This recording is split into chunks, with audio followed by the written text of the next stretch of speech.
22 carat gold வந்து 9,015 தாண்டிடுச்சு. அது நீங்கள் ஜிஎஸ்டி ஸ்டாம்பிங் சார்ஜ்லாம் போட்டிங்கன்னா மினிமம் 9,500க்கு இல்லாமல் 1 கிராம் தங்கம் வாங்க முடியாது. அண்ட் 24 கேரட் கோல்டு வெறும் ஸ்டாம்ப் ஜிஎஸ்டி போட்டாலே 10,000 தாண்டிடுச்சு. ஸோ நீங்கள் சொல்கிற 9,000 தாண்டதுக்கு பதிலாக ஆக்சுவலாக நீங்கள் நகை வாங்க போனீங்கன்னா 10,000 தாண்டிடுச்சு. இது உலகத்தில் சைனாக்கும் அமெரிக்காவுக்கும் இருக்கிற டென்ஷன்னால வருது.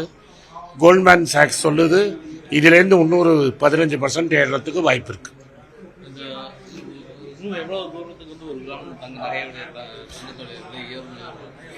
என்னால் இதுக்கு மேலே சொல்ல முடியல. பட் 10,000 தாண்டதுக்கு 22 கேரட் கோல்டும் 10,000 தாண்டதுக்கு வாய்ப்பு இருக்கு. எப்போதுமே வந்து நீங்கள் எய்தர் தங்கமாக வாங்கி வைக்கிறது தான் பெஸ்ட்டு.